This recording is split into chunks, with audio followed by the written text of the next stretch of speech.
Pero di ba kayo nagpapasalamat, amen, na sa inyo binigay ang revelasyon ng katunayan ng buhay ng ating Panginoon. Amen. Yan ang nagbibigay ng substance, amen, sa ating pagpupuri.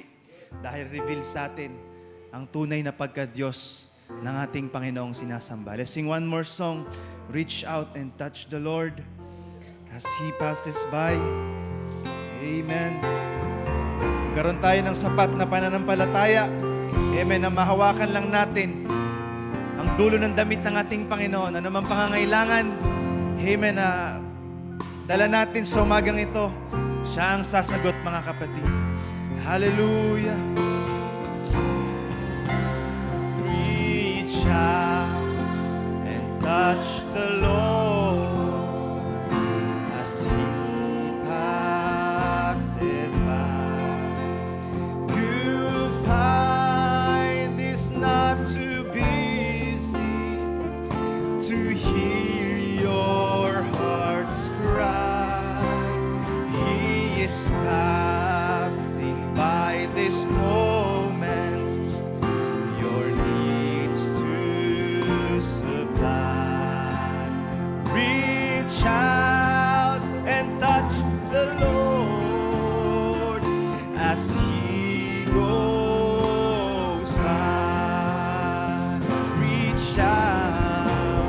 Reach out and touch the Lord as He passes by.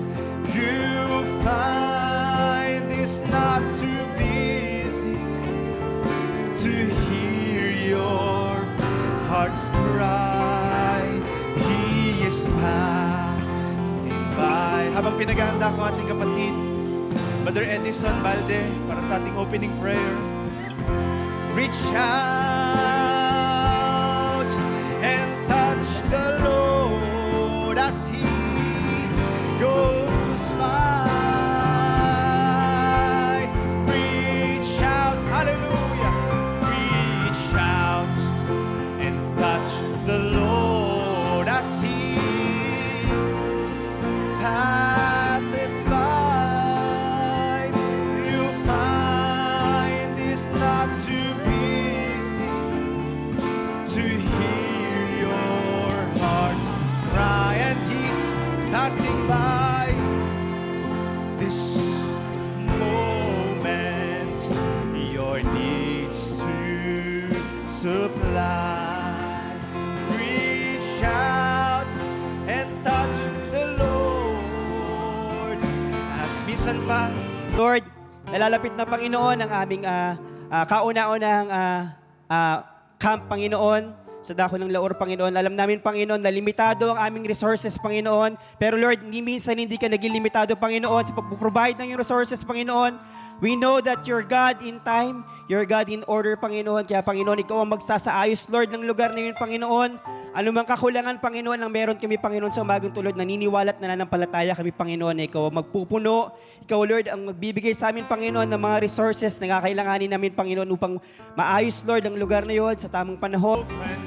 One day I know the final step is going to set me free. My theophany, I hear it calling me. One day I'm gonna take a step towards my theophany. One day I'm gonna take another step into my theophany. One day I know the final step, hallelujah, is going to set me free. My theophany, I hear it calling me, calling, come up, and it's calling, come up, hallelujah, a little higher into the perfect word.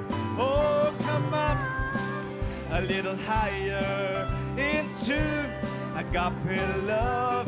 Oh, come up a little higher, soar through the heavenlies. My theophany, I hear it, and it's calling, come up, and it's calling, come up a little higher into the perfect word. Oh, come up a little higher into agape love. Oh, come up a little higher, soar through the heavenlies, mighty opening. I hear it calling me one day. A step towards mighty opening. One day I'm gonna take another step into mighty opening. One day I know the final step is going to set me free. Oh, mighty opening, I can hear it calling me, calling, come up, and it's calling, come up a little higher to the perfect word. Oh, come up a little higher into agape love. Oh, come up a little higher, soar through the heavenlies, mighty opening. Hallelujah. For the last time, one day I'm gonna take, oh glory, mighty opening. One day I'm gonna take another step into mighty opening. One day I know the final step is going to set me free. Mighty opening, I hear it. Amen. See the bright light shine. See the bright light shine. It's just about home time. Oh, I can see my Father standing at the door. This world has been a wilderness, and I'm ready for deliverance.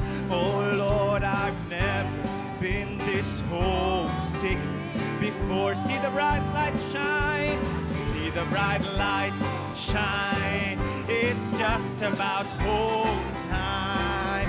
Oh, I can see my Father standing at the door. This world has been a wilderness. I'm ready for deliverance. Oh Lord, I've never been this homesick before.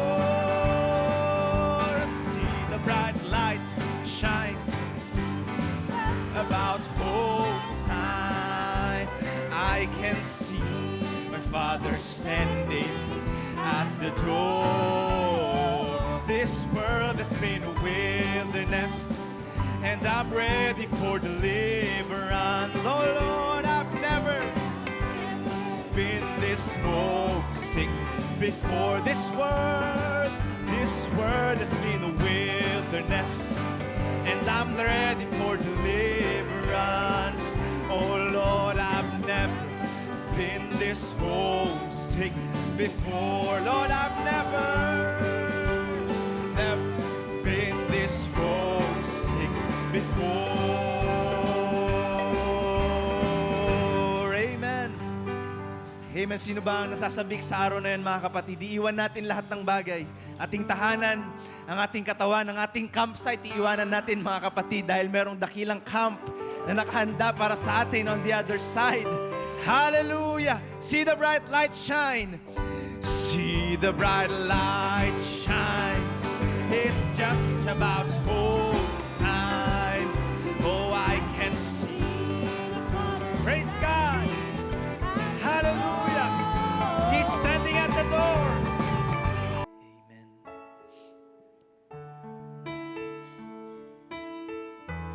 Yes. Hallelujah.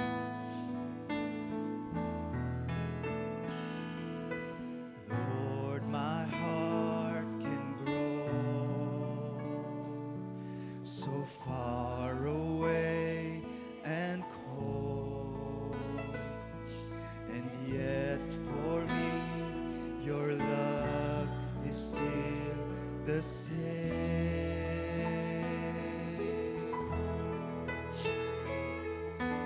Lord, I've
my purpose is to worship you alone. Alone.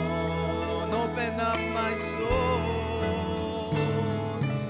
Open up my soul to worship, adore, to be a fragrance offered to your throne. Let's lift up His name, His holy name. Lord, I lift your name, your holy name. Jehovah God, Elohim, you're the great I am, the risen Lamb, my comforter. Lord, I lift, Lord, I lift. God bless you, Mother Boyd. Lord, I lift your name, your holy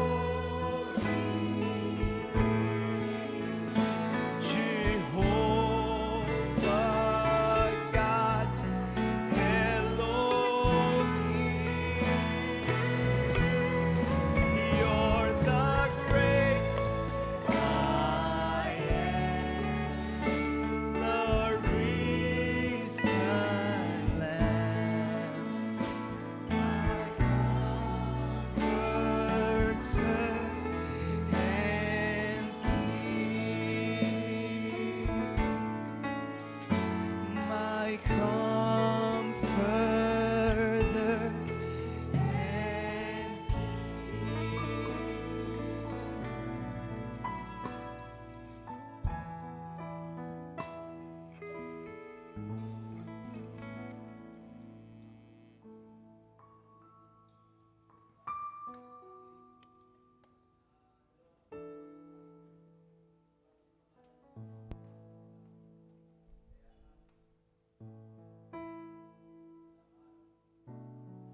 sa pagpili mo sa amin, Panginoon, upang pumarito at makinig ng iyong banal na salita, Panginoon. Ikaw ang inaasahan namin, Panginoon, sa umagang ito. Feed us, Lord God, sa pamamagitan ng iyong salita. Mula sa iyong mga palad, Panginoon, ay manghinain ginawa kami. Ang aming mga kaluluwa, Panginoon, ay masatisfy, Father, sa iyong tinig, sa iyong salita, Panginoon, sa iyong mensahe. Katulad ng aming narinig, Panginoon, take your small servant out of the way, Father, at ikaw ang mag-preach, ikaw ang mangaral, Panginoon, ikaw ang marinig ng mga kapatiran. Mula dito, patungo sa kabilang linya ng live streaming, Panginoon. Naalala namin, Panginoon, na aming mahal na pastor, Lord God. Samahan mo siya sa lugar ng Shangri-La, Lord God, sa Mandaluyong. Ikaw ang mangaral, ikaw rin ang marinig, makita ng mga kapatiran, Panginoon, para sa iyong kaluwalhatian, Lord God. Lord, na ito, Panginoon, ay sinasamo namin sa banal na pangalan ng aming Panginoong Jesucristo. May dumadalangin. Amen. Amen. Bago kayo mo po, basahin natin yung scripture. Isang magandang umaga sa inyong lahat. Isang pribilehyo muli na binigay sa atin ng ating Panginoon, ng ating pastor na tumayo sa inyong harapan, mga kapatid. Let's read from Genesis 3. We will. I want to speak about the total separation from unbelief. Okay, praise the Lord.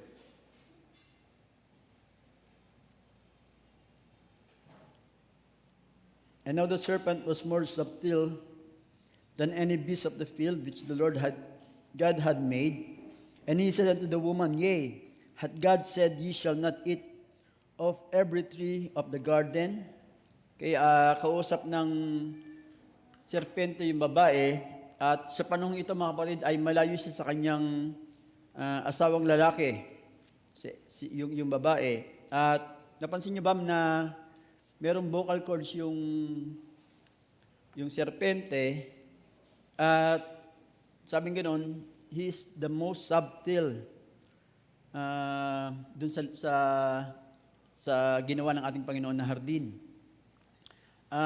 Kaya niyang makipagkatwiranan dun sa babae, at tinalo niya nga yung babae dun sa kanilang conversation.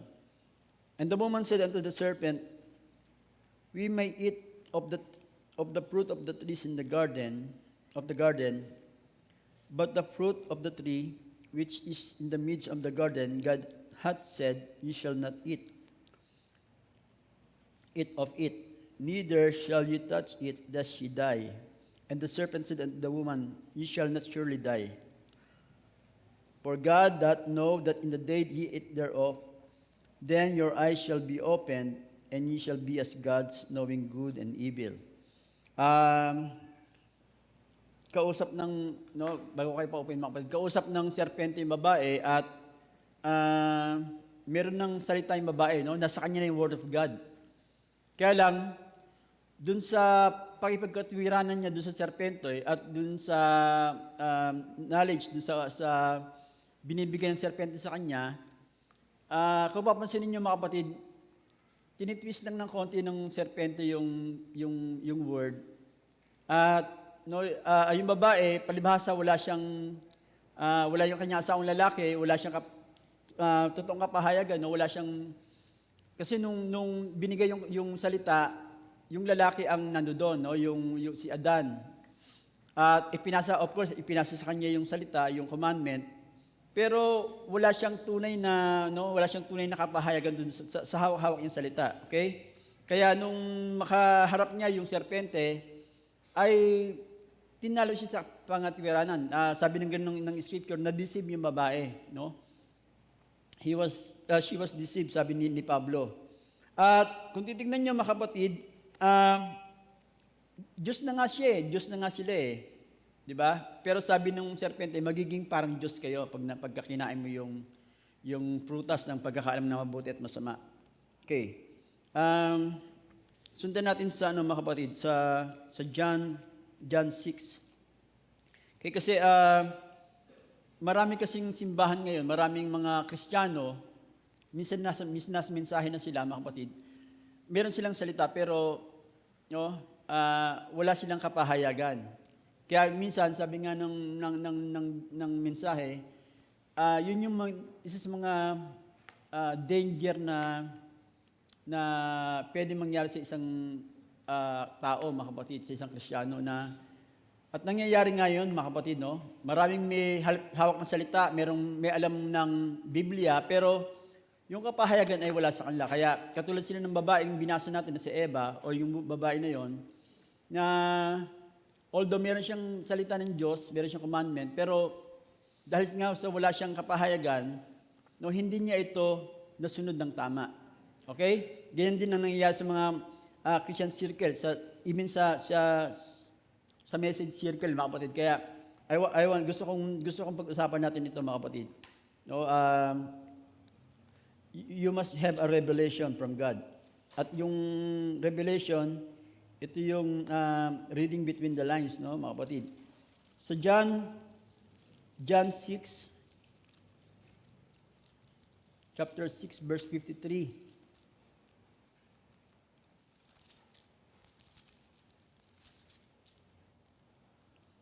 Praise the Lord.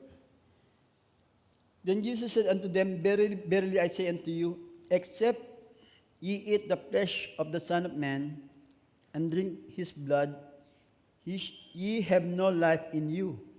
Kausap ng ating Panginoon yung mga taong relihiyoso sa panahon niya, mga kapatid. Yung mga Jew at mga taong simbahan. Whosoever eateth my flesh and drinketh my blood hath eternal life, and I will raise him up at the last day. For my flesh is meat indeed, and my blood is drink indeed. He that eateth my flesh and drinketh my blood dwelleth in me, and I in him. Okay? Sinabi ni Brother Branham, itong John 6 na ito ay opening of the Word. Ito yung third pull sa panahon ng ating Panginoon. Kasi nagpakain siya, first pull, sabi niya, ano siya ng intense ng mga puso, no? Nag-discern siya ng mga intense. Kami yung sumusunod sa kanya, mga kapatid. Nung nag-discern siya, mas lalong dumami yung sumusunod sa kanya, sa ating Panginoon. Naging kilala ang ating Panginoon. Pero yung pangatlong hatak na sinasabi ni Brother Branham, ito yung third pull, pangatlong hatak sa totoong mananampalataya. Okay? Yung opening of the Word.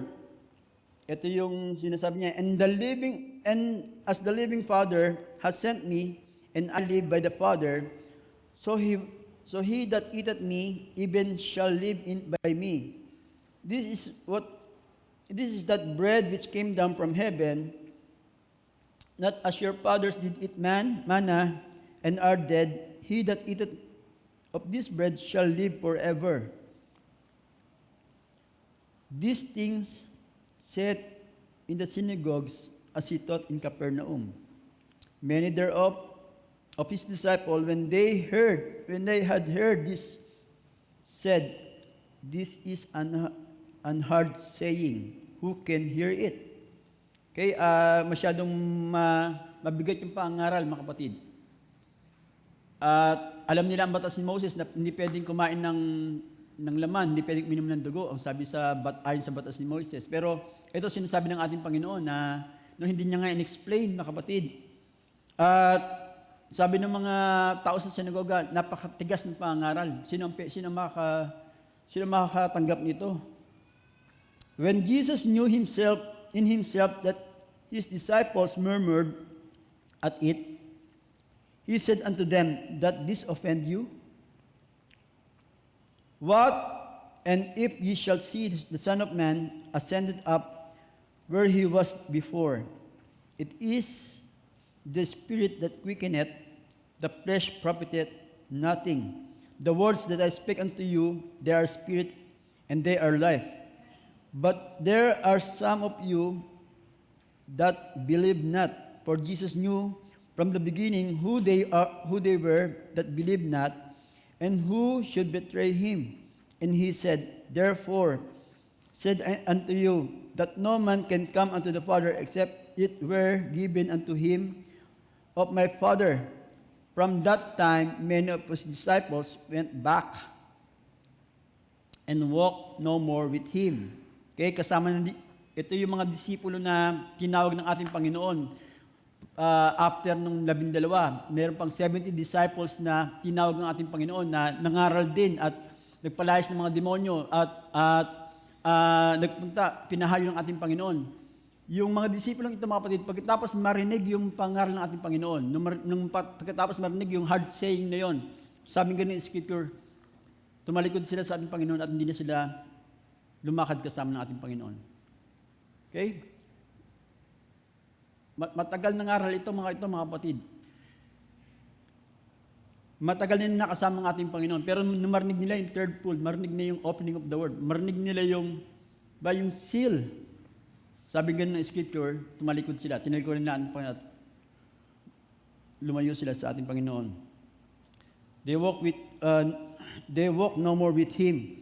Then said Jesus unto the 12, "Will ye also go away?" Then Simon Peter answered him, "Lord, to whom shall we go?" This is, ito yung pinaka gusto ko kay Peter, no? Ang ganda yung gusto ko yung sagot niya. Saan ba kami pupunta, Panginoon? Thou hast the words of the eternal life. And we believe and are sure that thou art that Christ, the Son of the living God. Let us all pray. Father, Panginoon, ikaw ang may itaas, ikaw ang mapapurihan sa aming kalagitnaan, sa aming buhay, Panginoon, at dahil ikaw lamang karapat-dapat, Panginoon. Lord, buhayin mo mga titik na ito, Panginoon. Samahan mo kami, Panginoon, sa gawain ito, Panginoon. Dahil, Panginoon, sa'yo namin inaali ito, Panginoon. Sa'yo namin inaali ang aming buhay, Panginoon. At, Panginoon, alam mong wala kaming kakayahan. Alam mong limitado, Panginoon. Finite ang aming kaisipan, Panginoon. At ang aming sinasalita ay, Panginoon, ay walang kabuluhan kundi mo kami sasamahan, Panginoon. Kaya, Ama, salamat dahil we have an assurance, katulad ni Pedro, we are sure, Panginoon, that Thou art the Christ, the Son of the living God, at may kakayahan ka, Panginoon, na mangusap sa iyong bayan sa umagang ito. Sa pangalan ni Jesus kami dumadalang papasalamat. Amen. Pwede ba natin palakpakan natin, Panginoon, mga kapatid? Amen. Ako po na kayo. Salamat sa ating pastor na binigyan ulit ang pagkakataon na mag-minister, mga kapatid. It's an honor sa akin na tumayo sa inyong harapan. Okay. Katulad ng sinabi ko, pamagatan natin ito na a total separation from unbelief. No, may preaching si Brother Branham na ganito, mga kapatid, na ang Kristiyano dapat mamuhay siya ng malayo, hiwalay, labas, no, sa sanlibutan ito, mga kapatid. Total separation and coming out from the camp, sabi niya ganon. Yung kaisipan natin, yung mga doktrina, yung mga natutunan natin, yung mga nakasanayan natin, kailangan lumabas tayo dyan, mga kapatid, para nang sa gayon, ma-meet tayo ng ating Panginoon. Can you say amen? Sinabi niya pa na may pangaral siya na yung kordero ay kinatay labas sa kampamento. Can you say amen? Dahil yung Golgotha ay labas sa Jerusalem. Sabi niya pa, tinatanaw ni Caiaphas yung event dun sa Golgotha. Kaya sabi niya ganoon, katulad ng mga batas na makikita natin na tipot larawan ng ating Panginoon ng red heifer, mga kapatid. Kinakatay ang red heifer dun sa labas ng kampamento at kailangan tanawin yon nung saserdote, nung high priest, mga kapatid. Kaya ang mga nangyayari, mga kapatid, hindi ito nagkataon, hindi ito, even yung mga nangyayari ngayon, hindi ito nagkataon, hindi ito dahil lang minanipulan ng isang tao, kundi ito yung lahat ay kalooban ng ating Panginoon. Even yung pag-upo mo dyan, alam ng Panginoon na ikaw yung uupo dyan sa lugar na yan, mga kapatid. Kaya lahat ay planado, lahat ay detalyado, mga kapatid. Kaya we're just an actor, we just playing na kung ano yung kaisipan ng ating Panginoon, no? Even yung pagsubok mo ay nakaplano na yan, mga kapatid, no? Lahat ng bagay, no? Kaya nga scripture yan, no? Script na yan, lahat ay nakasulat na, mga kapatid. Okay.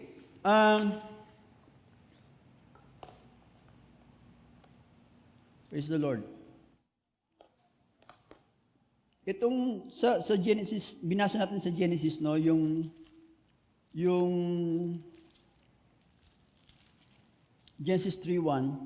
So, of course, ito yung naging dahilan ng problema natin ngayon, mga kapatid, yung fall of man. Yung pagtanggap ng binhi ng babae o ng iglesia ng ibang binhi, no, maliban sa kanyang asawang lalaki, mga kapatid.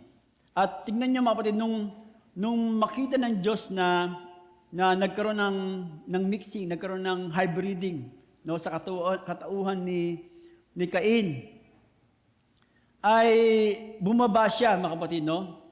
Palaging ganoon kasi nung nag-create ang ating Panginoon, laging hiwalay, no, yung alam natin yun na hindi laging even yung mga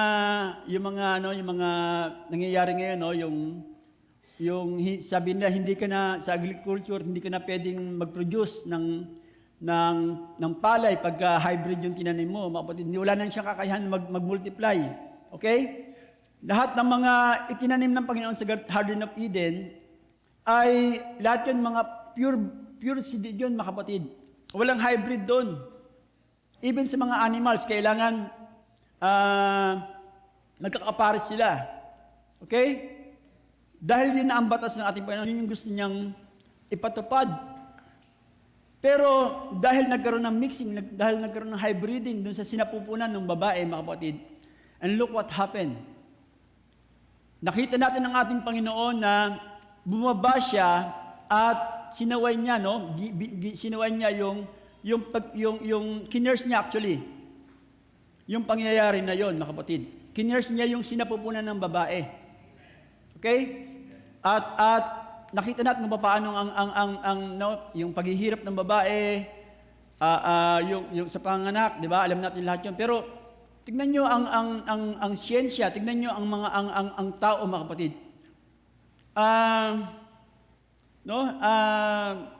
Ginagawa nila ng paraan. Yung paghihirap, ginagawa ang tao lagi siyang rebeldista sa ating Panginoon, mga kapatid. Even si Cain, mga kapatid, nung lumabas siya, dahil kinurse ng Panginoon yung ground, dahil si Adan ay nagkasala, mga kapatid. Anong ginawa ni Cain? Sabi ni Brother Branham, kinultivate niya, inaggregate niya, ginawa niya ng paraan para makapag-ani siya ng mga napaka-excelenteng mga prutas at mga bagay-bagay, mga kapatid. Sa ngayon, mga kapatid, ang mga babae, ang mga nanay, may mga nanganganak na hindi nahihirapan, di ba? Anong gusto ko sabihin, mga kapatid? Ang tao ay palaging rebelde, gumagawa siya ng paraan para magawa niya ng paraan yung mga bagay na kinurse na ng ating Panginoon. Okay. Itong ating pinag-uusapan, mga kapatid, no? Sabi nga, when God saw na magkaroon ng high breeding, curse kagad yung kanyang binigay. Kasi pinag-uusapan natin yung a total separation from unbelief. Okay? Sa Genesis 6, mga kapatid, pangalawang pagbaba ng ating Panginoon is also the high breeding. Genesis 6. Okay. And came to pass, when men began to multiply on the face of the earth, and daughters were born unto men, that the sons of God saw the daughters of men, that they were fair, and they took them wives of all which they choose.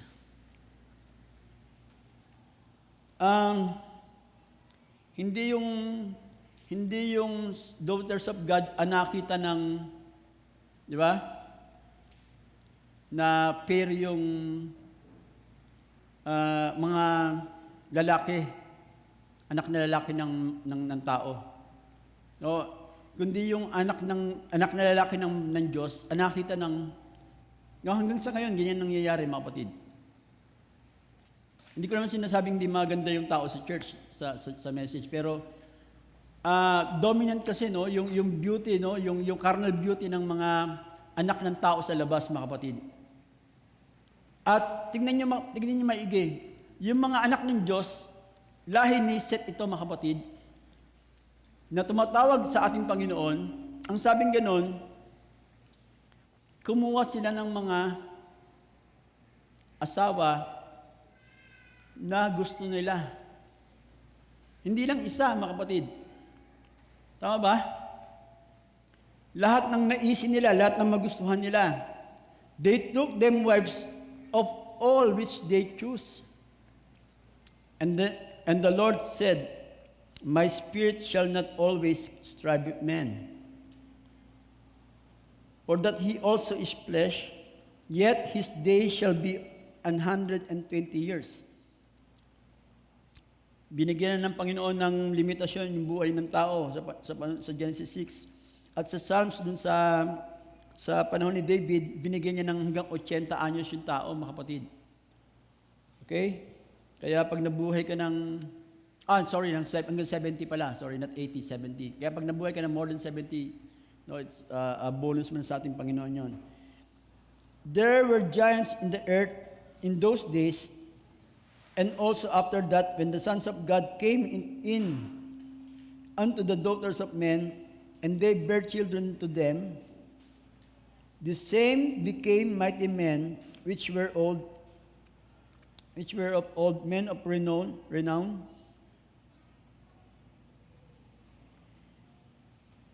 And God saw that the wickedness of man was great in the earth, and that every imagination of the thoughts of his heart was only evil continually. No, and it repented the Lord that he had made man on the earth, and gave him at his heart And the Lord said, I will destroy men whom I have created from the face of the earth, both man and the beast, and creeping things and fowls of the air, and repented me that I have made them. What a sad story, mga kapatid. No, na ang isang Diyos na lumalang ng lahat ng bagay ay magsisi siya, magrepent siya. Pagsisihan niya yung ginawa niya, mga kapatid, dahil sa kasamaan ng tao. At laging isipin, mga kapatid, as in the days of Noah, as in the days of Lot, mga kapatid. Diba? Katulad din ng panahon natin, mas malala pa nga nangyayari ngayon. Okay?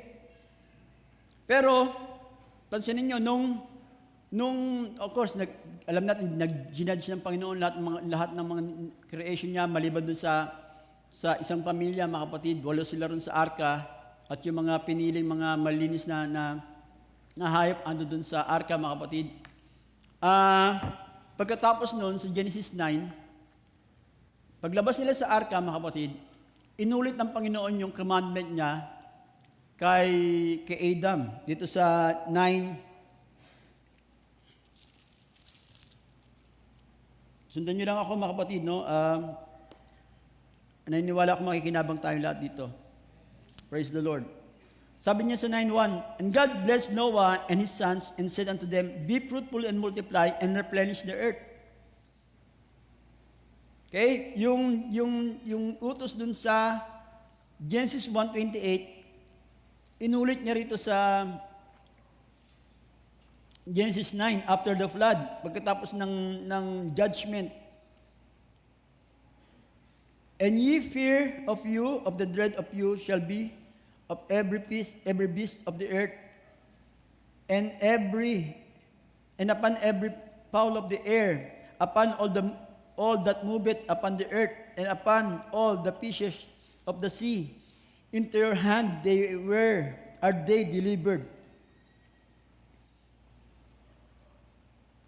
Okay, and sa 8, and God spake unto Noah and to his sons and with him, saying, And I, behold, I establish my covenant with you and with your seed forever after you. Thank you. And with every living creature that is with you, and the fowl and cattle and every beast of the earth with you, from all that go out of the ark to every beast of the earth. And I established my covenant with you, neither shall all flesh be cut off any more by the waters of a flood, neither shall there no more a flood to destroy the earth.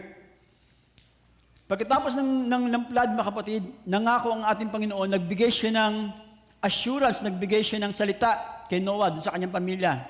Ando doon yung kanyang 3 anak, ando doon yung kanilang mga asawa, mga kapatid.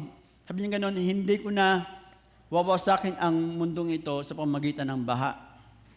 Okay? Yun yung commandment, yun yung salita ng ating Panginoon.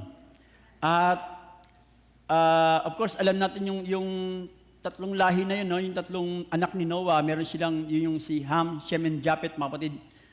Sila yung nagtuloy nung lahi, mga kapatid, yung saling lahi na yun. At silang lahat, mga kapatid, narinig nila yung commandment, narinig nila yung pangako ng ating Panginoon. At meron silang nakitang bow, nakita silang rainbow dun sa alapaap, tanda ng, yun ang token, sabi ng ating Panginoon, tanda na hindi niya na wawasakin ang mundong ito sa pamamagitan ng baha. Okay? At nagpatuloy yung buhay, mga kapatid, hanggang masumpungan natin yung lahi ni Shem, o lahi ni Ham, mga kapatid, sa Genesis 11, no? Sabi ng ganun, Genesis 11, verse 1, And the whole earth was of one language and of one speech, and came to pass, as they journeyed from the east, that they were found in a plain in the land of Shinar, and they dwelt there, and they said to one another, let us make brick, and burn them thoroughly, and they had brick for stone, and slime had they for mortar, and they said, Go, go to let us build a city and tower. Okay, dito, papansinin nyo mga kapatid na yung tao ay hindi nila sinunod, no? Hindi nila, kung pag-aaral niyo mga kapatid, kasi sabi ng Panginoon, go and multiply and replenish the earth. No, magsipangalat kayo sa lupa. Yun ang ambilin ng ating Panginoon kay Adan, yun ang ambilin niya kay Noah at sa kanyang mga anak na lalaki, sa kanyang mga anak. Pero pagdating ng Genesis 11, mga kapatid, ang mga tao na lahi ni Ham, mga kapatid, ay nag-decide sila sa kanilang sarili. Of course, alam natin na ito pinangungunahan ni Nimrod, mga kapatid. Madalas natin itong narinig. Ito yung kadalasang inaaral natin ngayon. Nag-build sila ng syudad. At ang tao, mga kapatid, no, dapat pinapangalatan nila yung daigdig, hindi para kung saan sila maging parang palaboy, hindi ganoon mga kapatid, kundi para ang gusto kasi ng ating Panginoon, ayaw niya kasi nung grupuhan mga kapatid. Although ang church ay merong church, pero merong tamang church, pero ang Diyos merong tamang church mga kapatid. Individually pa rin yung dealing niya mga kapatid, no? Sana makuha yung thought ko mga kapatid.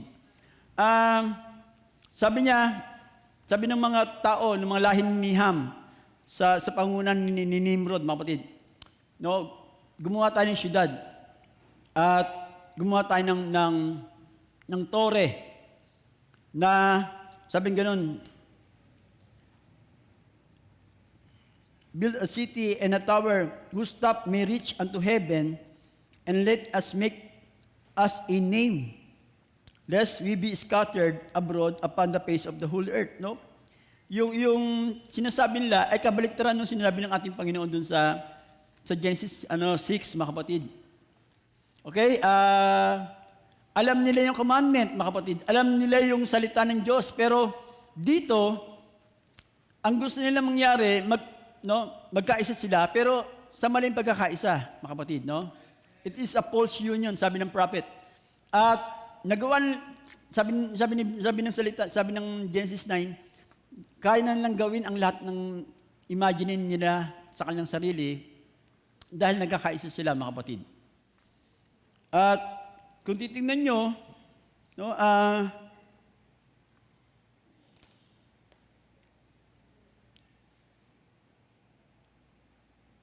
sabi nga nung,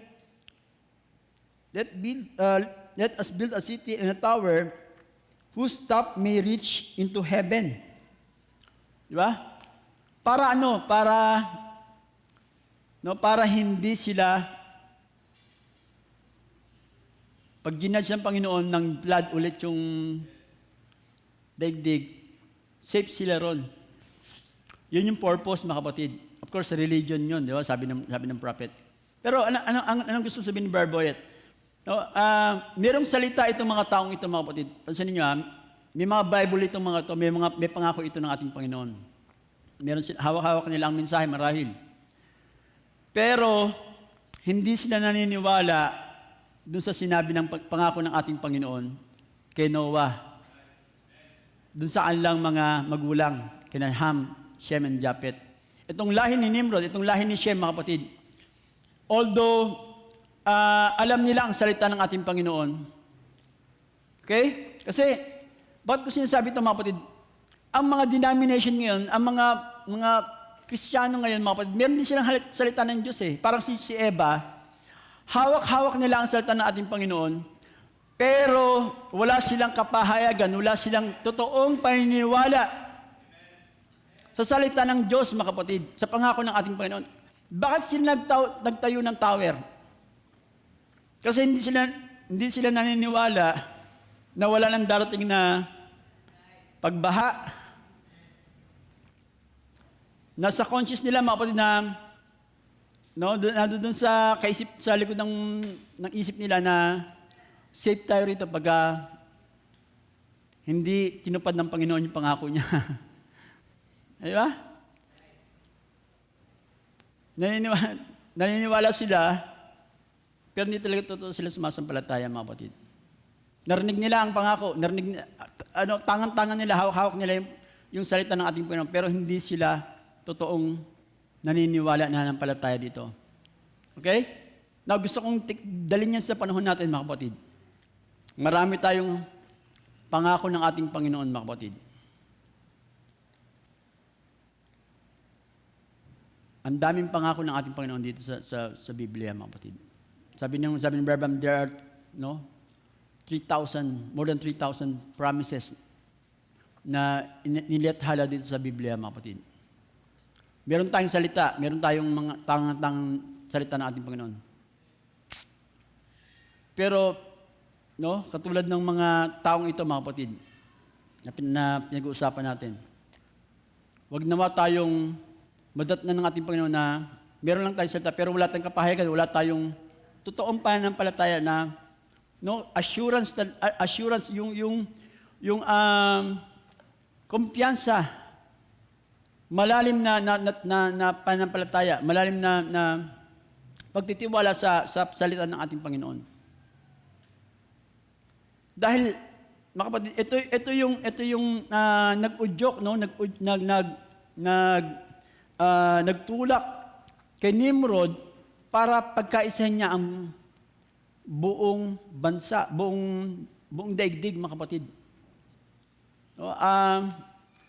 Under one rulership, under one governance, mga kapatid. Si Nimrod, nangibabaw siya sa panahon niya. Yun ang sinasabi ng Bible, yun ang sinasabi ng message, mga kapatid. Nasakop niya ang buong daigdig under one religion. Under one, di ba? Isang pamamahala, isang lengguwahe, isang ekonomiya. Pare-parehas, mga kapatid. Isang salita ng panahon niya. Hanggang sa, hanggang sa tawagin ng Panginoon si Abraham. Dito sa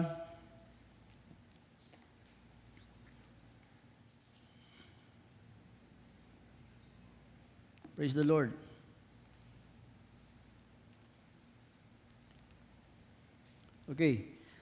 Sabi niya sa Jehovah Jireh, now God called Abraham not because he was Abraham. God called Abraham by election. Abraham was no good man, no better than anybody else. Gusto ko itong quote na ito, mga kapatid.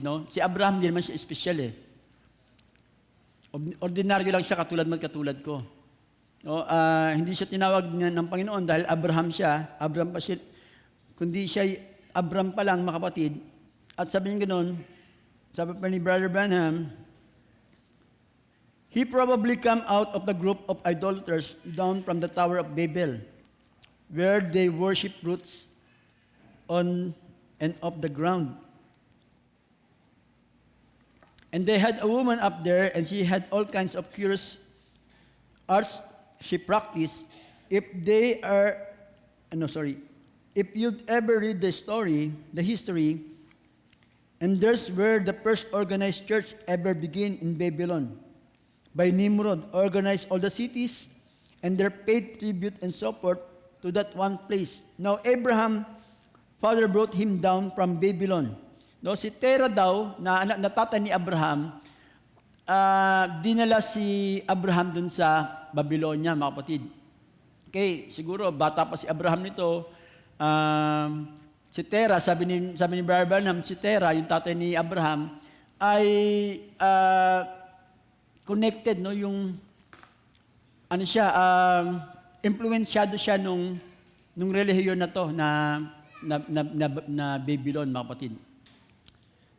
At sabi niya ganoon, ituloy natin, now Abraham's fathers brought him down from Babylon and dwelt in the city of Ur in the land of Chaldea. And Abraham was just an ordinary man like you and I, just an ordinary man. But God, I want you to get it.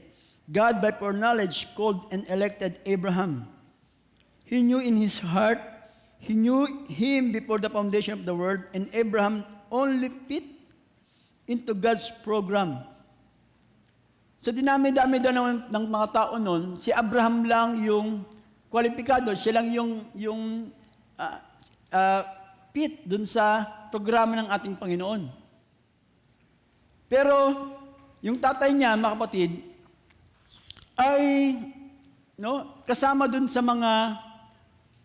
grupo ng mga idolater. Even si Abraham ay sabi niya probably idolater din si Abraham eh.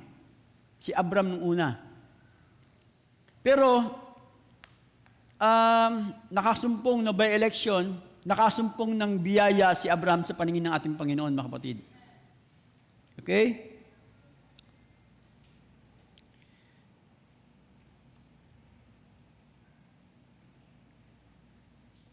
And Abraham only fit in God's program, and Abraham's wife was named Sarai, which was his half-sister. Now when Abraham was walking in the field one day, or wherever he was, God called Abraham. He was 75 years old, and Sarai was 10 years younger, making her 65 years old. Now, anyone knows that the woman in 65 passed menopause at least 15 years. He married her when she was just a little lassie. And now they live together as husband and wife, and Abraham being 75 years old, and God called him and gave him covenant unconditionally. Okay, basahin natin yung Genesis 12. Mabilis lang, mga kapatid, no? Para makita natin itong buhay ni Abraham. No? From idolater, mula sa isang pamilya na manambahan sa Diyos-Diyosan, mga kapatid, inihiwalay si Abraham ng ating Panginoon dahil siya nakasumpong ng biyaya, dahil siya ay fit sa programa ng ating Panginoon. Okay, sa Genesis 11 muna, 31. And Terah took Abram, his son, and Lot, and son of Haran, his son's son, and Sarai, his daughter-in-law, his son Abram's wife, and they went forth with them from Ur of the Chaldees to go into the land of Canaan, and they came unto Haran and dwelt there. And the days of Terah were 205 years, and Terah died in Haran. Now the Lord had said unto Abram, Get thee out of thy country, and from thy kindred, and from thy father's house, unto a land that I will shew thee. Okay? Sabi ni Brother Branham, tinawag si Abraham mula dun sa kanyang lahi. At tinawag siya mula sa kanyang comfort zone. No, mula dun sa land of Ur, sa Chaldees, mga kapatid, negosyante na itong si Abraham, katulad ng binabanggit ko, mga kapatid. Ando dun yung kanyang mga kaibigan, lahat ng kanyang mga kamag-anak ay dun sa lugar na yon. Pero kailangan siyang ihiwalay ng ating Panginoon mula sa mga taong ito, mga kapatid. Okay? Because God wants a total separation from unbelief. God called us from a total separation from this world, mga kapatid. Yung mga nakasanayan mo sa buhay, kailangan mahiwalay ka dyan, mga kapatid.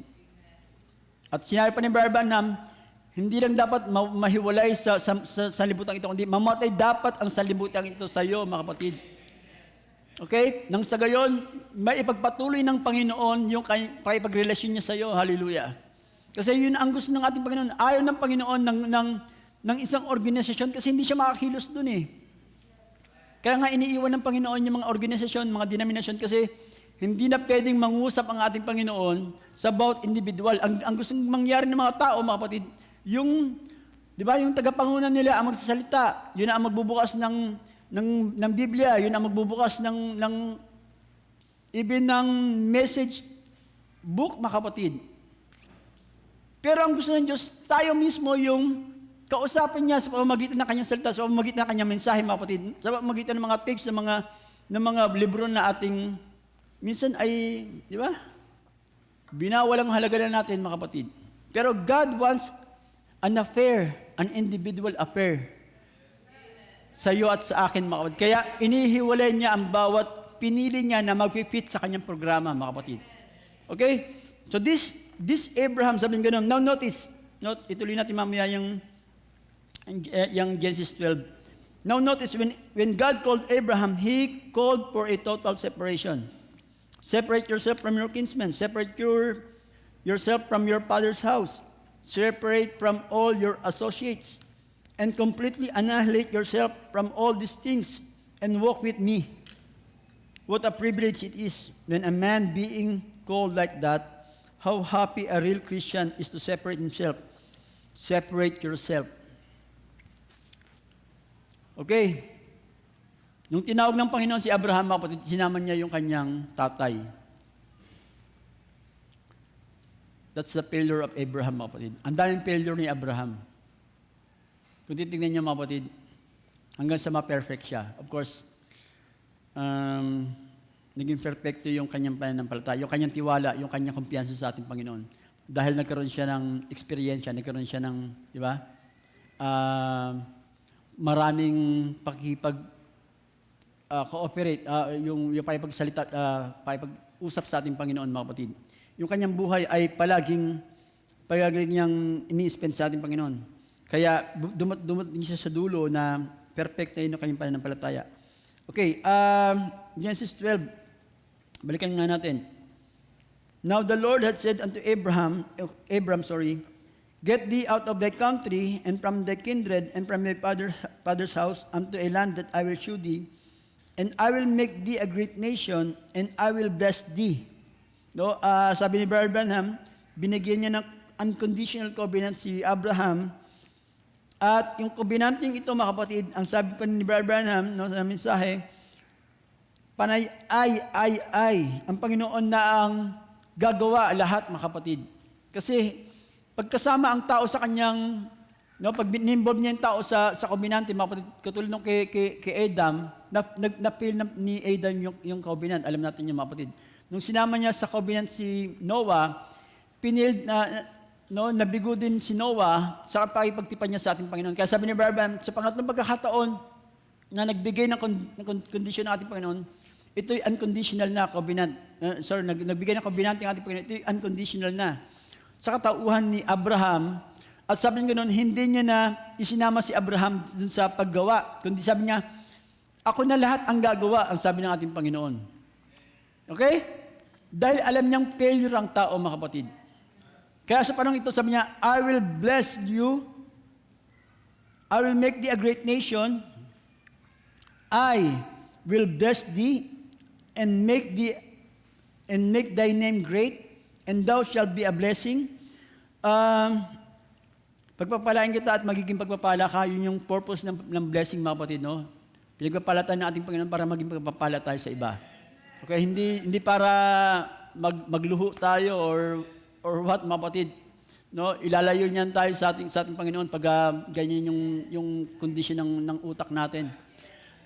Pinagpapala tayo para maging pagpapala tayo sa ibang mga kapatiran, mga kapatid. Pinagpapala tayo para sa kaluwalhatian nating Panginoon, mga kapatid. Diba? Hindi para dumami yung property natin or something. Pero maganda yan kung, di ba? Maganda yan kung yan lahat ay para sa kaluwalhatian ng ating Panginoon. Okay. And I will bless them that bless thee, and curse him that curseth thee, and in thee shall all families of the earth be blessed. So Abraham departed from the Lord, and the Lord had spoken unto him, and Lot went with him, and Abraham was 70 and 5 years old when he departed out of Haran. Sabi ng Panginoon kay Abraham, ihiwalay mo ang iyong sarili mula sa mga kamag-anak mo. Palibhasa, wala siyang anak. Siguro paborito niya pamangkin si Lot. Sinama niya pa rin, mga kapatid. Diba? Half-hearted pa rin yung, hindi pala full obedience yung ginawa ni Abraham. Ando doon pa rin si Lot kasama niya. Isinama niya pa rin si Lot, mga kapatid. Anong gusto sabihin ng Biblia, mga kapatid? No? Yung mga pangyayari ito, mga kapatid, kung titignan natin, hanggang mamaya makikita natin na hindi talaga kalooban ng Panginoon, no? Na may kasama si Abraham na miski paborito niya pang pamangkin, mga kapatid. Kasi hindi makakilos ang ating Panginoon hanggat hindi puli na nasusunod ni Abraham o ni Abram ang salita ng ating Panginoon. Okay. Sabi ganoon sa 12:10, and there was a famine in the land, and Abram went down to Egypt to sojourn there, for the famine was grievous in the land. And it came to pass, when he was come near to enter into Egypt, that he said unto Sarai his wife, Behold, I know that thou art a fair woman to look upon. No? Of course, may nangyari ng pagbabago sa mag-asawang ito kasi 75 years old nung sa unang binasa natin ay 75 years old si Abraham, 65 years old si Sarai, mga kapatid. Pagdating nila sa Egypt, sabi nga ni Abram pa siya noon, masyado kang maganda. Sabi mo, magkapatid tayo. Kasi yung Pero, alam niya yung batas eh. No? Naniniwala si Pero dun sa marriage and divorce. Na kailangan mamatay muna yung asawa para niya makuha ang asawa si Sarai. Kaya sabi ni Abraham, no, gusto niya ma-spare yung buhay niya. No? Nagsisikap siya na i-spare yung buhay niya. Sabi mo kay Pero, magkapatid lang tayo. Kaya pag kinuha kang asawa, hindi siya papatayin. Di ba? Nakita yung pagyayari ng mga kapatid. Para masave niya yung sarili niya, di ba aling kunin ng iba yung asawa niya? Di ba? Anong klaseng pag-iisip yan, mga kapatid? This is our father in faith, mga kapatid. Pinag-uusapan natin. Kung may asawa ka, hahayaan bang kunin ng ibang lalaki yan, mga kapatid? Patayin niya na lang ako bago niya makuha yung, di ba? Yung asawa ko. At kung titingnan niyo, mga kapatid, bakit ba't ginawa ito ni Abraham? Di ba? Pinipilit niya kasing i-spare yung buhay niya eh. Ayaw niyang hayaan ng Panginoon ng kumilos. At anong nangyari? Nag-intervene ng ating Panginoon nung sisipingan na, nung kukunin na ni Pharaoh yung magandang asawa ni Abraham o ni Abram, mga kapatid. Thou art a dead man, sabi nung anghel kay Pharaoh. At anong nangyari, mga kapatid? Di ba? Hindi niya sinipingan yung si Sarai at pinaalis niya si Abraham na merong sabi ganun, great riches. Napakarami ng kanyang gift na nakuha kay Pharaoh, mga kapatid. Pero to begin with, mga kapatid, sabi ganun ng scripture sa Genesis 12:10, grievous yung paghihirap dun sa Kanaan. Pero yun yung lupang pangako, mga kapatid. Okay? Sana po ay nakasunod kayo, no? Doon yung Kanaan kasi na Israel ngayon,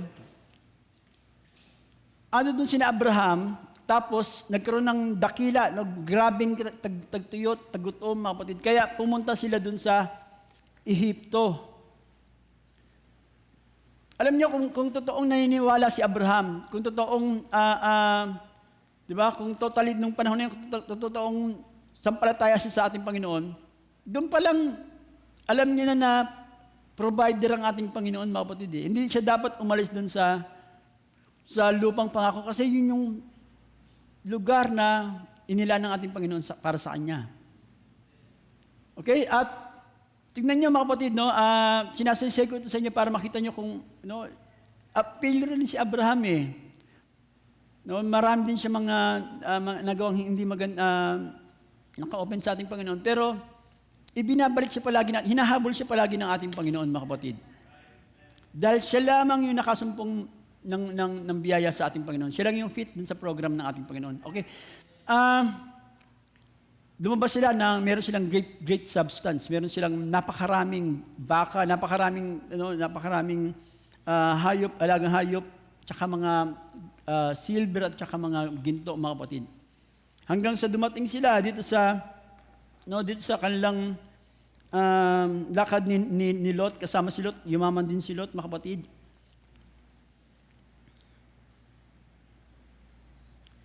dito sa 12:13. And Abram went up out of Egypt, he and his wife and all that he had, and Lot with him into the south. And Abram was very rich in cattle, in silver, in gold. And he went into the journey from the south even to Bethel, unto the place where that his tent has been at the beginning, between Bethel and Hai, unto a place of the altar, and made there at the first, and there Abram called the name of the Lord. No, bumalik lang sila dun sa Kanaan, mga kapatid. At ganito ang sabi ganun ng 5. And Lot also, which went with Abram, had flocks and herd and tents.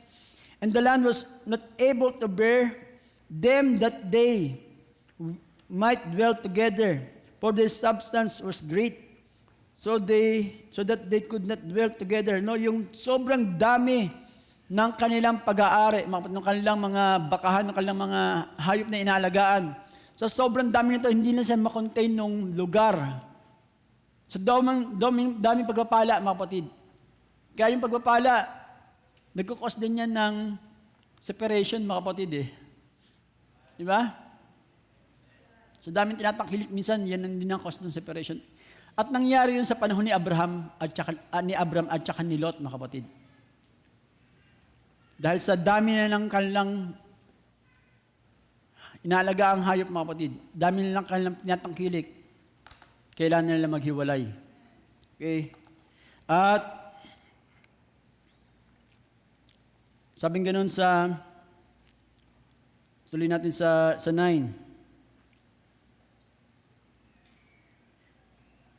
Sa 8 muna, sa 13:8 muna. And Abram said unto Lot, let there be no strife, I pray thee, between me and thee, and between my herdsman and thy herdsman, for we are brethren.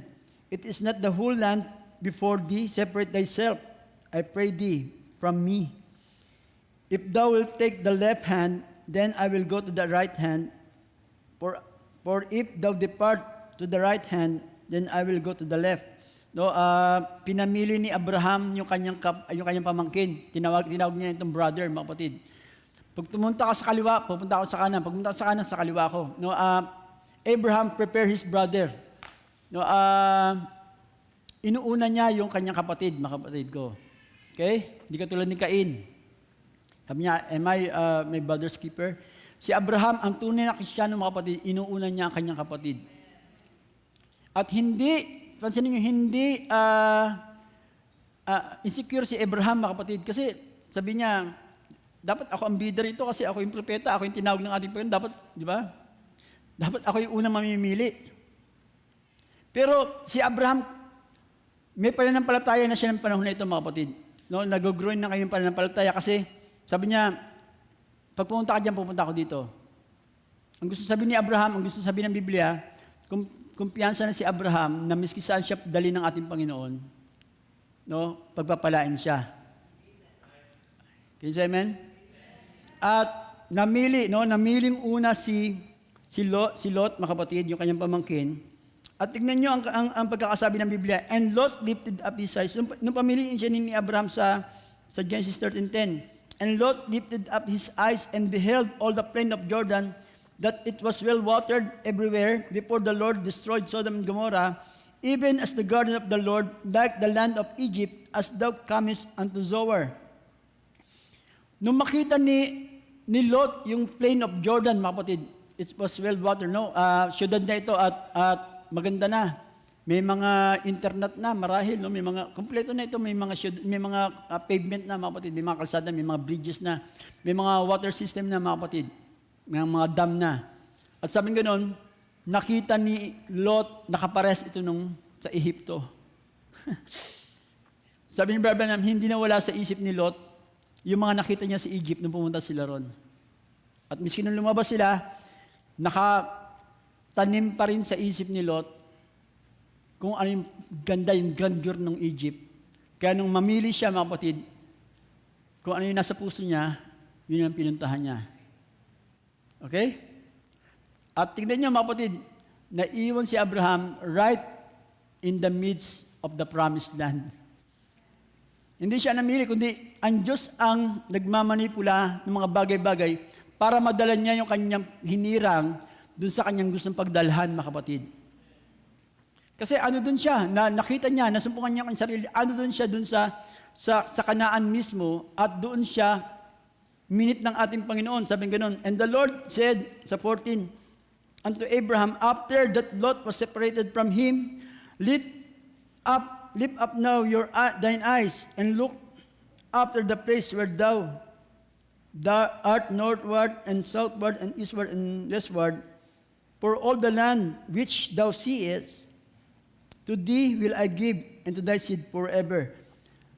Pagkatapos niya maghiwalay, mga kapatid, pagkatapos niyang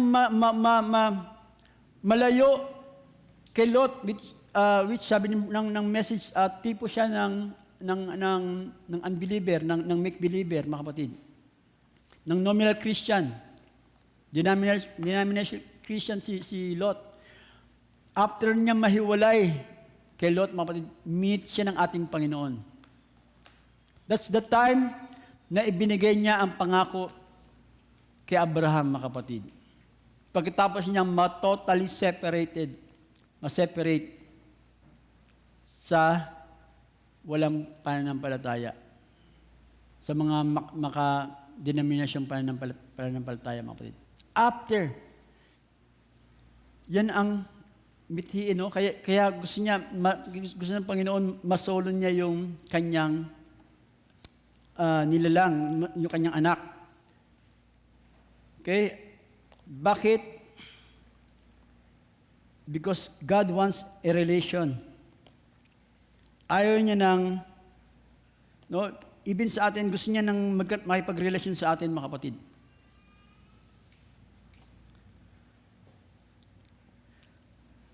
Sa 2 Corinthians 6:14-18,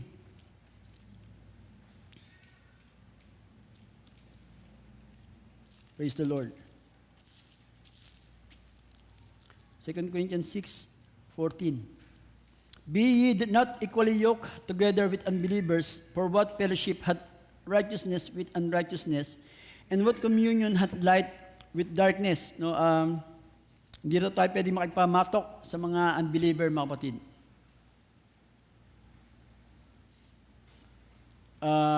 Do not be yoked, equally yoked. Kasi dun sa Israel, yung yoke, dahil sa tigas ng lupa doon, yung yoke nila sa mga hayop nila, sa mga burden animal, dalawa. Yung nilalagay dito sa leeg ng mga baka, kailangan parehas na animal yung sabay na magsasaka. Hindi pwedeng kabayo at saka baka. Hindi pwedeng ganun, sabi, hindi ganun ang design. Palaging parehas, no? Kaya sabi niya, itinipo ito ng ating Panginoon, ni Pablo, na parehas dapat na believer yung sabay na lalakad. For what fellowship hath righteousness with unrighteousness, and what communion hath light with darkness? And what concord hath Christ with Belial, or what part hath he that believeth with an infidel? And what agreement hath the temple of God with idols? For ye are the temple of the living God, and God hath said, I will dwell in them, and walk in them, and I will be their God, and they shall be my people.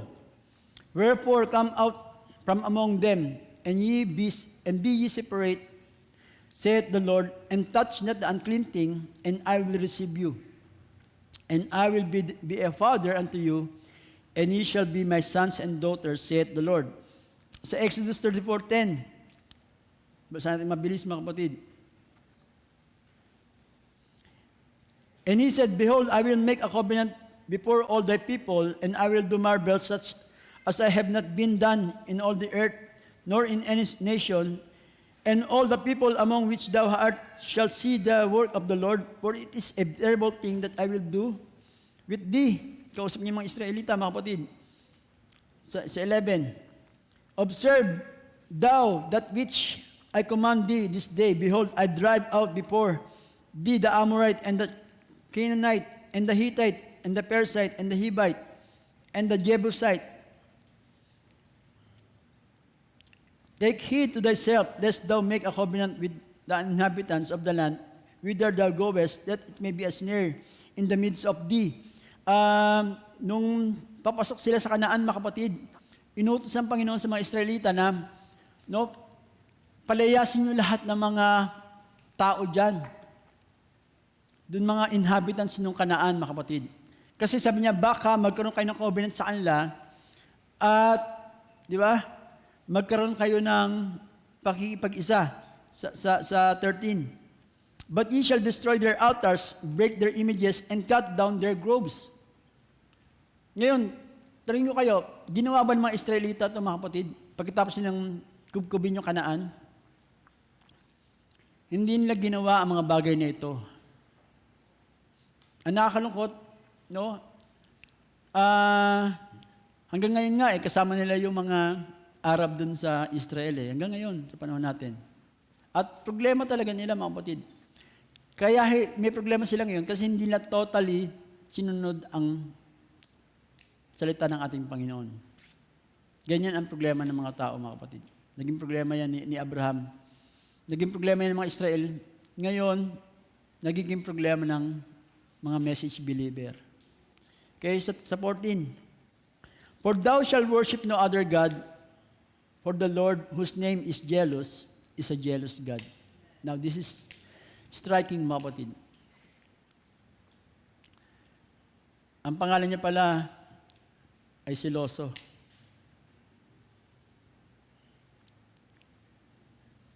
Ayaw niya nang merong kahati sa atensyon natin, mga kapatid. Ayaw niya na may kahati sa pananambahan natin.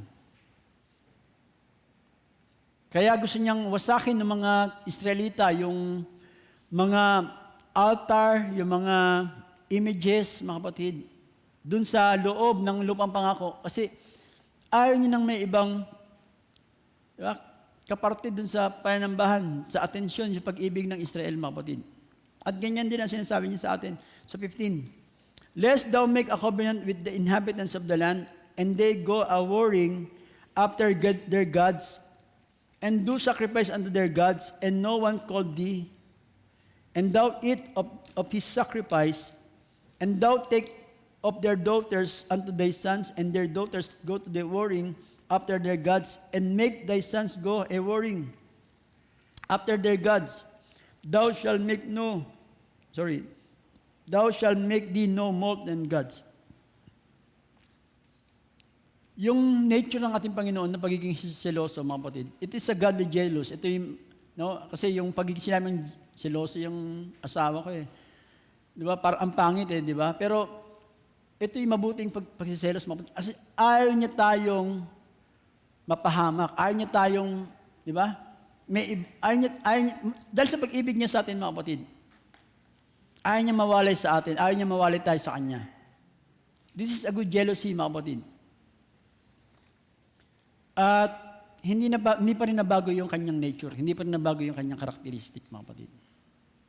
Hanggang ngayon, sa panahon natin, seloso pa rin ng ating Panginoon. Di ba?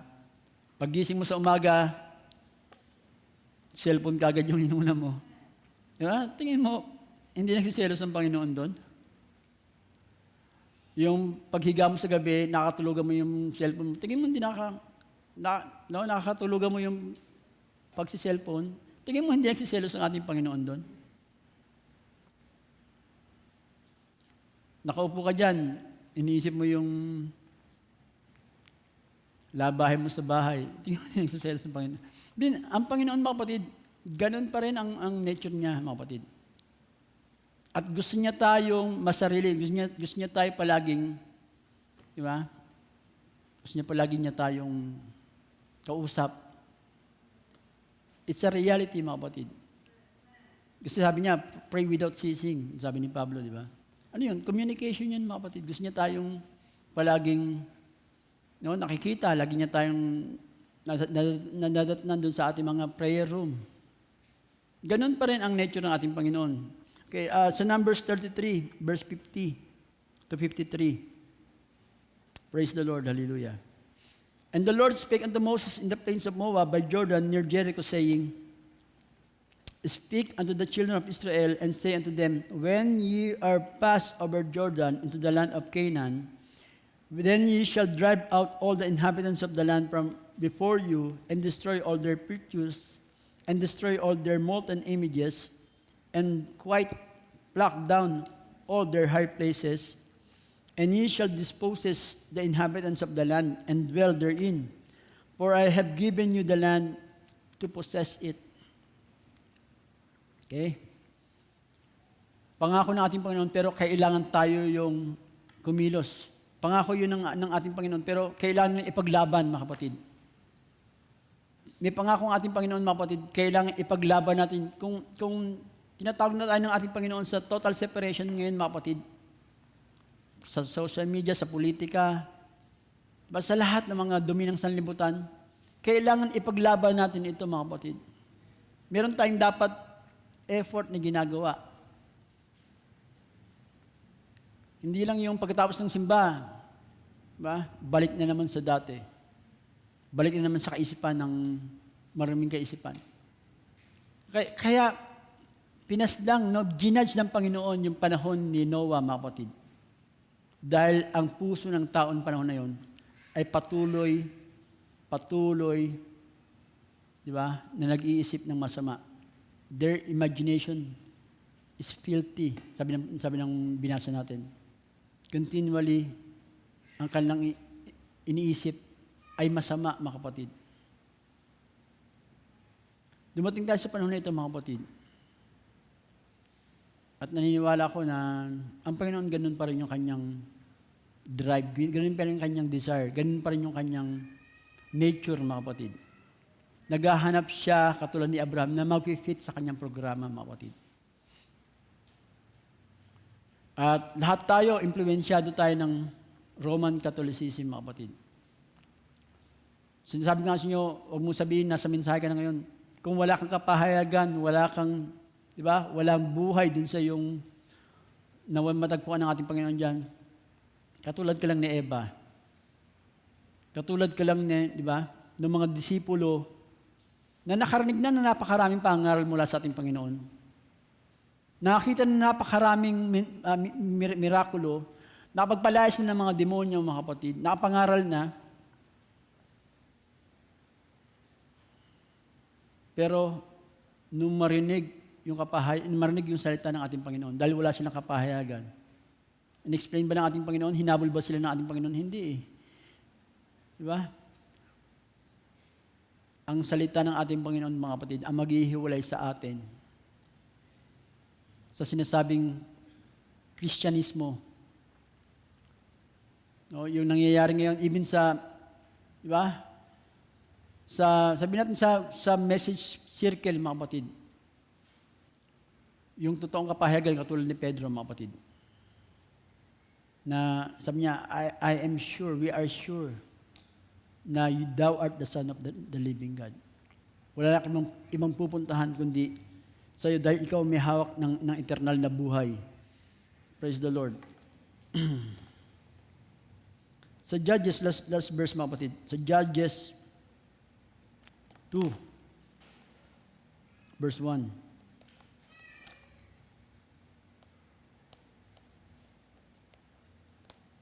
And 2.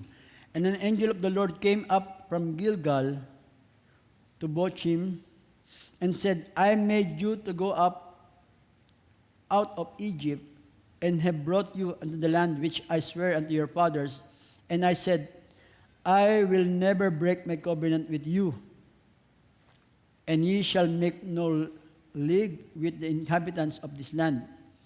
Ye shall throw down their altars, but ye have not obeyed my voice. This is the sad part, mga kapatid. Nandun na sila sa Kanaan, nandun na sila sa lupang pangako, mga kapatid. Pero yung inutos ng Panginoon sa Exodus, sa Numbers, mga kapatid, hindi ito ginawa ng mga Israelita. Okay, sa Judges 1.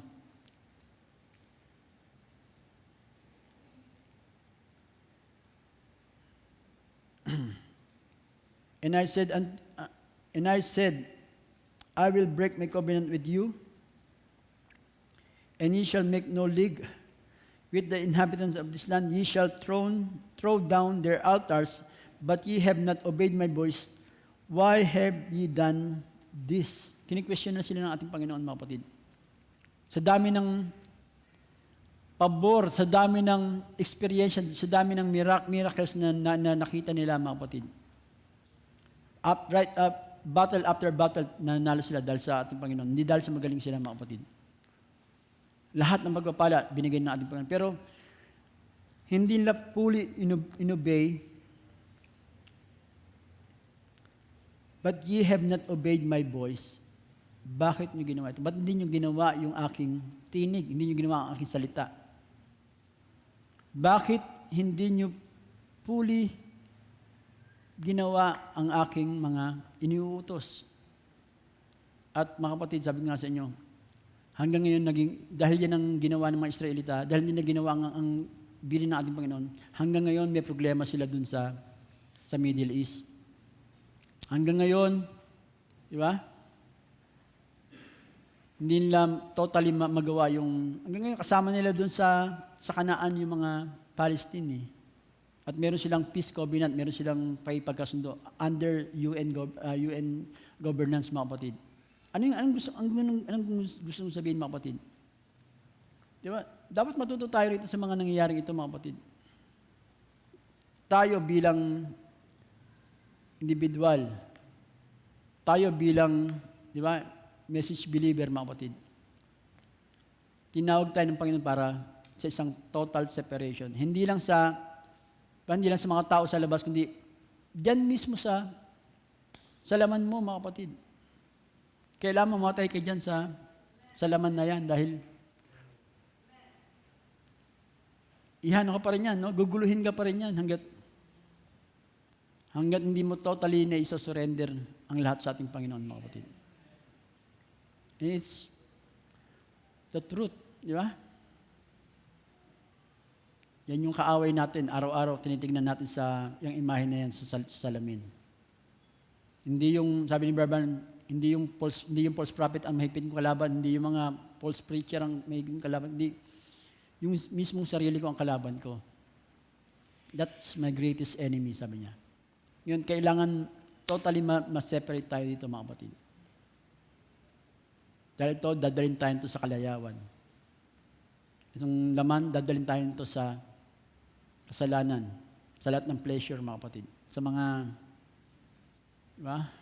Lahat ng mga gusto natin mapanood sa YouTube or anumang site yan, mga kapatid, dadalhin ka lang yan. At alam mo na kung anong dulo niyan, mga kapatid. Yan ang magiging Diyos mo. Yan na yung, di ba? Yan ay magiging buhay mo, mga kapatid. That's the truth, mga kapatid. At nangyayari yan sa mga message believer, mga kapatid. Kaya, I'm here to say, mga kapatid, na seryosohin natin itong bagay na ito, mga kapatid. Yung panawagan ng ating Panginoon. Kasi, galit na ang ating Panginoon sa Israel eh. Although, di ba, pinilimbayan pa rin siya, hindi naman naiwala yun, mga kapatid. Pero, ang laki ng problema nila, mga kapatid. Hanggang ngayon, ang laki ng problema nila. Wala silang kapayapaan dun sa Israel. Lagi nakabanta ang panganib. Anytime, meron pwedeng sumabog. Meron magtanim ng bomba sa katawan niya na Palestina at puntahan dun sa mataong gathering nila, mga kapatid. Lahat. Anytime.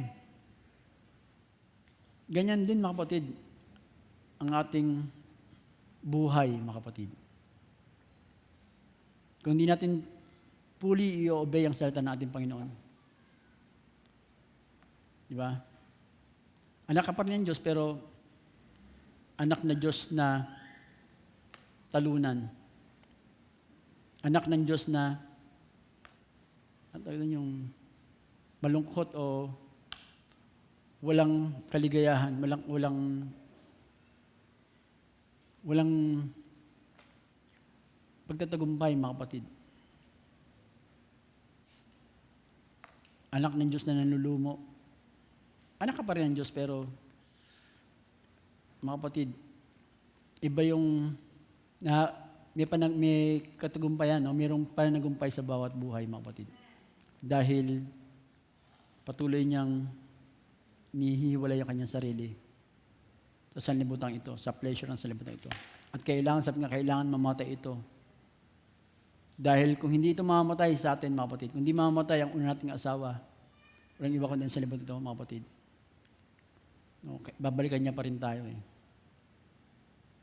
Maliligaw pa rin yan sa libutan na yan eh. Kaya kailangan mamatay siya, mga kapatid. Okay, tumayo tayong lahat at naniwala ko na nakuha natin ng sustansya ng salita ng ating Panginoon.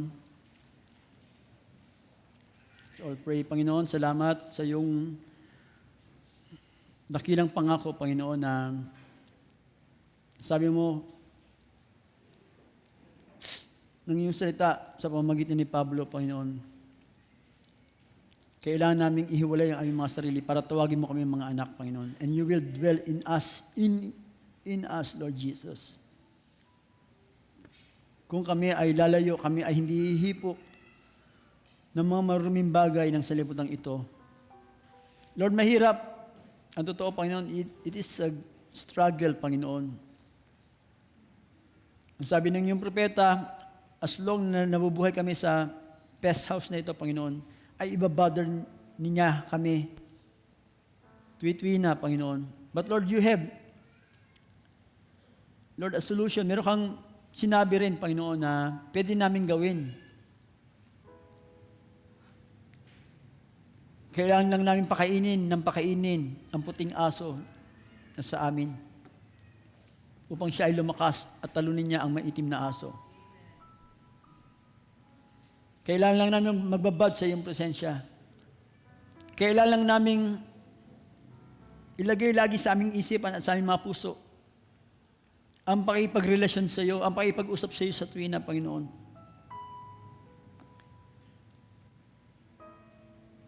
Nung sinabi mo, may nagtanong, Panginoon, sa iyong prophet na paano maging malapit sa Diyos. If you want to be spiritual, sabi niya, read your Bible and pray. Lord, we want to be spiritual. We want to walk with you, Lord Jesus. Katulad ni Noah, katulad ni Enoch, Lord Jesus. Ni Abraham. Dahil, Panginoon, totoong nalulungkot kami, Panginoon, pagka nasasaktan ka namin. Napoprostrate ka namin, Panginoon. Napoprostrate din kami, Lord God. Tuwing nagkakamali kami, Panginoon, alam namin nasaktan ka namin. Ang hirap, Lord Jesus. Manalangin. Ang hirap bumalik. Yung alam namin nagkakasala kami, Lord. At nawawala ang lahat ng mga inheritance namin. Ang joy, love, peace. Panay, Panginoon, panay ang kaaway, Panginoon, ay ino-oppress kami. Dinatdown niya kami, Panginoon, tuwing hindi namin, Panginoon, nagagawa ang mga dapat na bagay na gawin namin. Tulungan mo kami, Panginoon. Bautisman mo kami ng iyong Espiritu Santo. Yan ang tanging paraan, Panginoon. Yan ang tanging solusyon, Panginoon. Sawa na kami, Panginoon. Pagod na kami sa kasalanan. At ang aming greatest desire, Lord, is to walk with you, to have a perfect fellowship. Dahil yan ang gusto mo, Panginoon. Lord, maraming salamat dahil we are fitted to your program. We are designed to be more like you, Lord. Inelect mo kami, tinawag mo kami, Panginoon. And we are sure of that, Father, dahil kami ang nasumpungan ng mensaheng ito, Panginoon. Ang lahat ng mga taong dinadaan ng kanilang salita sa kanilang panahon, sila ay mga anak ng Diyos, mga Diyos sa kanilang panahon, Lord. And we believe the present truth, Father, at may kapahayagan kami dito. Ang mga Kristiyano naniniwala sila, Panginoon, sa salita, but they don't have the revelation. Hindi sila naniniwala sa present truth nila, Panginoon. Kaya, Panginoon, salamat dahil, Panginoon, binagsak mo sa aming lap, Lord, ang iyong mensahe. It's not who us, Lord Jesus. Hindi kami, Panginoon, ang may effort, Lord. Hindi kami na tumatakbo, kundi ikaw, Panginoon, nagbibigay ng biyaya. Hindi kami na nagdi-desire, kundi ikaw, Panginoon, ang nag-desire nito, Panginoon, yung biyaya, Panginoon. Kaya maraming salamat, Ama. Panginoon, patuloy lang kami, Panginoon, na Lord, baguhin mo bawat araw, bawat oras, Panginoon, hanggang sa makita ang imahe ng iyong anak na lalaki, Panginoon, sa amin. Help us, Lord Jesus. This is our prayer. In the mighty name of our Lord Jesus Christ, we give thanks and we pray. Amen, Lord. Amen. Hallelujah.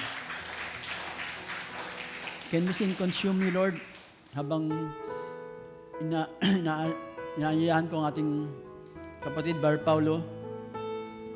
Purihin natin siya, mga kapatid. Narito siya. At amen. Handa siyang tumanggap ng yung panambahan sa kanya, mga kapatid.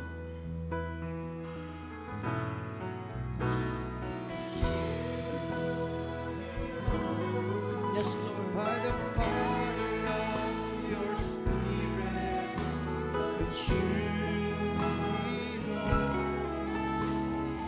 Make me more like you. Make me, Lord, and bless the broken pieces of my life. Let me be Minsan pa. Consume me, Lord. Hallelujah. Sunugin mo kami, Panginoon, ang hindi mo kawangin sa amin.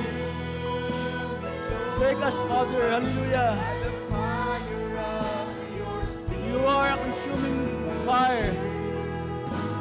You are a jealous God, Father God, Lord.